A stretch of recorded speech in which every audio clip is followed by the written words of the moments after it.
I have a cousin by marriage, husband's cousin, that's 22 and dying of cancer. It was always her dream to marry and be a mom, and now that's not going to happen. It's hard on everyone. She has a much older fiancé, 30 years, and they had a symbolic wedding so she could have the experience. They started looking for ways to get access to a baby that she could take care of and experience some level of child care that way. But with 2020 and ethics in general, there's not a lot of ways to do that safely. My husband and I have the first and so far only children of our generation, who are 10 months and 23 months old. I had hopes that it wouldn't happen, but her parents asked me if she / they could borrow my younger baby for a few weeks. The cousin and her fiancé would basically be play acting having a baby. Her parents would also join in on pretending. There would be photo shoots and everything. This makes me really uncomfortable. It's really creepy. I cannot understate how creepy I think this is. I know that her not getting to live her dreams is sad, but I don't think this is the answer. I'm worried it will be traumatic for my baby. She's almost a year old and will, well, notice that her entire family will just vanish overnight for what will seem like forever. She's also still nursing, and they don't really seem to care about this factor. I'm really worried about problems down the road. This is setting a dangerous precedent of my child living under other guardianship. Her parents will have time to get attached, and they could try to use that for familial pressure if not legally. Her fiancé is also a wild card in that regard. I said no, and my husband's entire family is hounding us about this because her time is running out and it's time sensitive. They say we're being selfish. They say that we could use this as a free vacation and bond with our older child because I popped them out so close together. They want to compromise now by letting me come by a few times a day to bring milk. We still don't want to do this. Yesterday afternoon, we got an email from the cousin's parents offering actual dollar amounts for us to agree. We got enough from that to file a police report and at least get the threat in writing. We also had a call with my husband's parents and his siblings to basically clear the air. Apparently what they were telling people they asked for and what they were actually asking for were very different. Everyone on that call now had them blocked on social media except for mother-in-law, because of the cousin. I am 25 years old and I am getting married to my fiancé Kevin next month. My family love Kevin and Kevin loves them. However, my mom is the brutally honest type who constantly dish out her opinions and thought on what people wear, how they look, how well off they are. Mostly negative, tasteless, backhanded comments. She says she can't help it and that no one should be offended when she's just being honest. When she met Kevin, she kept making comments about him, his car, his degree, etc. With time and strict conversations I was able to get her to show some respect. But she kept annoying Kevin by constantly talking about his hairless face. His face is clean, he doesn't have a beard or mustache, which he can be very insecure about. He comes from Irish origins, so he's white, he has no facial hair, while I'm Hispanic. Mom made jokes with her husband about how unmanly it is to not be able to grow a beard or a mustache. Those comments hurt Kevin so much. I had a very stern conversation with her and she said, "Oh, I didn't realize those remarks were offending him, I was just teasing him," or, "You know me, I'm just giving my humble, honest opinion, so he shouldn't take it personal and should learn that this is how I am." She ended up sincerely apologizing to Kevin and we left it at that. As the wedding is approaching, Mom decided to give Kevin a wedding gift and also to let him know how sorry she was for her past behavior. She invited the whole family for dinner and decided it was the perfect time to hand Kevin his wedding gift. He thanked her, but she insisted that he open it right there and then and show everyone what she got him since she knew him that well already. He opened the box and found a set of shaving tools with a shaving cream. Kevin stopped for a sec and kept staring at the gift. My stepdad took it and showed everyone, then Mom and others started laughing while stepdad kept saying, "You get the joke, Kev? You get it?" And my brother running around the table laughing with everyone. Kevin got up and walked out. I was so mad I lost it on Mom asking why she did that and humiliated Kevin in front of everyone. She told me to relax, she was just messing with him, but I said she knew how he felt about this topic and demanded she apologize. But she said no since she wasn't responsible for his reaction and thought he was going to laugh along. I angrily said no apology, no wedding invitation, period, then walked out.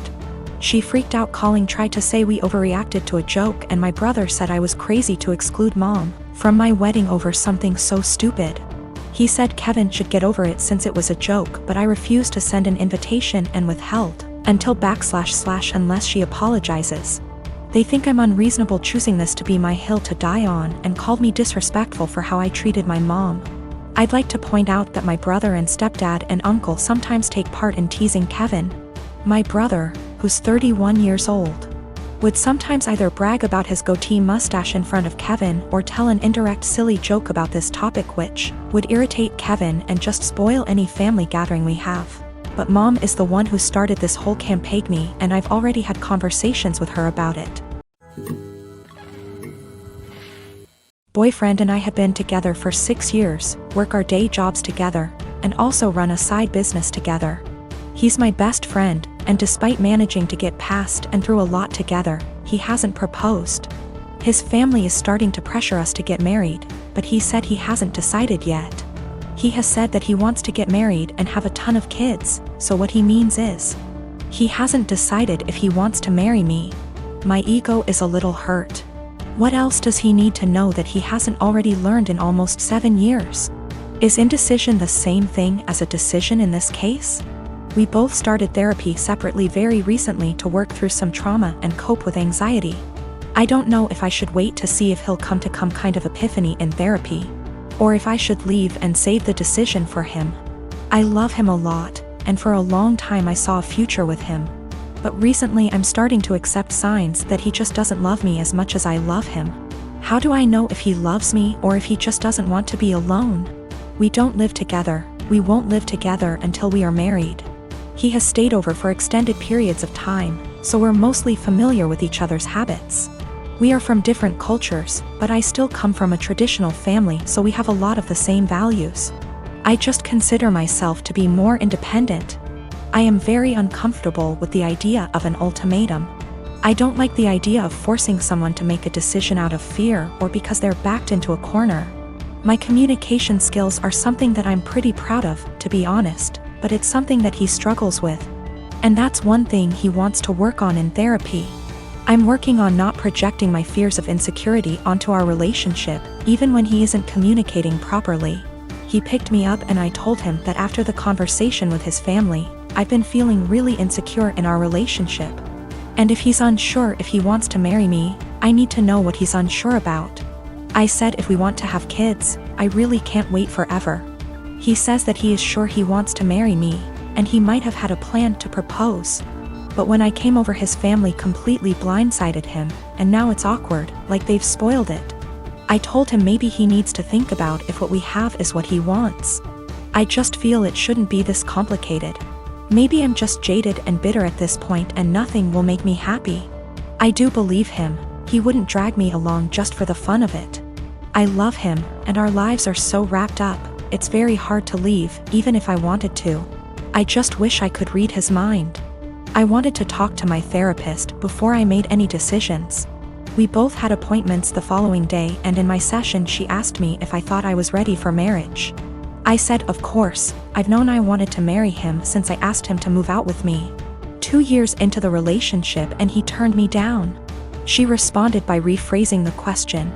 She said she isn't asking if I want to marry him, but rather, is the way I currently feel about myself. The way I handle my problems and my anxiety, and the way my boyfriend and I communicate. Is the way I feel in my relationship the way I want the rest of my life with this man to be? No way came out of my mouth way before I even processed it. Stressed was in my brain in big, bold, yellow letters. Right now I need to continue to work on my issues in therapy and learn what the best version of myself is like before I'm ready to commit to whatever future version of our lives together looks like. I've only been going for 2 months so far, and I've already seen a huge improvement in my ability to handle stress and my self-worth. The last year and a half has been hard for me, to say the least. Last March, my brilliant and hilarious and beautiful girlfriend Natalie suddenly passed away. Everyone always gave shit about us because of politics. We met in college when we were poli-sci majors. She is very liberal, think AOC, and I'm pretty conservative. We actually met because we were serving as treasurers for our school's College Democrats and Young Republicans clubs, respectively. And our groups would get together for drinks or bowling or laser tag once a month. Well, Natalie and I bonded over a lot of shared interests and we hit it off. Even if we didn't see eye to eye on many issues, debating her was stimulating and formed the cornerstone of our relationship. We've had debates that went on until dawn. We just bounced off each other. She liked to joke that we were drift compatible. I wanted to marry this woman, but she passed away before we got a chance to talk about marriage. I'm in therapy and I'm working through not having her in my life anymore, but it's been rough. Then Rona happened and I got laid off, so I had to move back in with my parents and figure out what I am supposed to do now. My parents mean well, but they got married really young and are more conservative and religious than me. They've been trying to set me up on dates with single girls from their church since I moved back home. But I don't want to date these girls. No offense to them, but it's a small town in the American breadbasket. They don't share the same interests as me and it feels like their only goal in life is to be a good Christian wife and produce a lot of babies. Trying to talk to them about current events is excruciating for me. The girls my parents tried to set me up with take everything they read on Facebook or hear from Fox News for face value. It makes me miss Natalie and our debates more. My parents mean well. I know they want me to find a nice girl and settle down with her, but not like this. They are nothing like Natalie and never will be. I miss her, even if my folks didn't like her ideas.